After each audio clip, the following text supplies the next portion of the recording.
السلام عليكم ورحمة الله تعالى وبركاته. ولا لهيga qaaliga ahow waxaan idin soo gudbinayaa qiso aad iyo aad u wanaagsan oo aad iyo aad u macaan kana heli doontaan insha Allah biidnillaahi alkariim.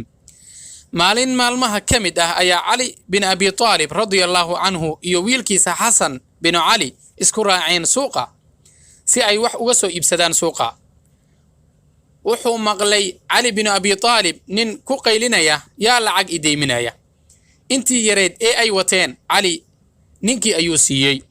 Xasan ayaa ku yiri aabo lacagtii waad wada siisay ee inaga maxaad noo reebtay. Cali ayaa uga jawaabay Allihiina siiyey intaan yar wuu awoodaa inuu na siiyo in ka badan.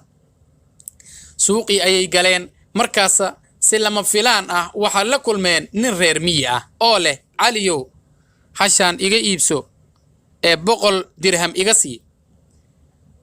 Calina wuxuu yiri wax lacag ah ma sito. wuxuu ku yiri waan kaa sugayaa ee qaado. hashii sidii ayuu Cali ku kaxaystay. wax yar kadib waxay la kulmeen haddana nin kale oo reer miyi ah wuxuuna ku yiri Caliyow aan kaa iibsado hashaan ee iga sii 170 dirham. Calina wuxuu ka iibiyey.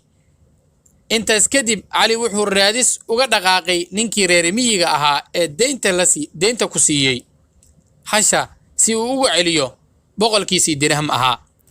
isagoo raadinaya ayaa waxa ka hor yimid rasuulka calayhi salaatu wassalaam wuxuuna ku yiri Caliyow ninkii reer miyiga ahaa miyaad raadinaysaa ee hasha ku deymiyey. Cali haa ayuu uga jawaab celiyey. rasuulka calayhi salaatu wassalaam wuxuu uga jawaabay kaasi wuxuu ahaa Jibriil kan ka iibsadayna wuxuu ahaa Mikaa'il. hashana waxay ahayd geeli jannada lacagtuna xagga Rabbi ay kaaga timid ee Caliyow bixi wuxuu alle ku siiyey hana ka baqin faqri. walaal wax alla marka qisadan waxaad ka faa'iideysaa wax alla waxa jeebkaaga ku jiro in haddaad bixisid in bila sabab Ilaahay kugu soo celinaya. bal fiiri Cali bin Abi Talib in yar oo suuq la aaday oo wax ku soo gadanaya nin miskiin buu siiyey. Ilaahay jannada geel jannada ah ayuu u soo diray una sabab ka dhigay nin malag ilaahay uu soo dhiibo subhanahu wa ta'ala. walaalayaal qisadan hadday ku qancisay sheer galay la wadaag walaalaha qaaliga ah si ay wax u baxsadaan wax jaabka ku jiro.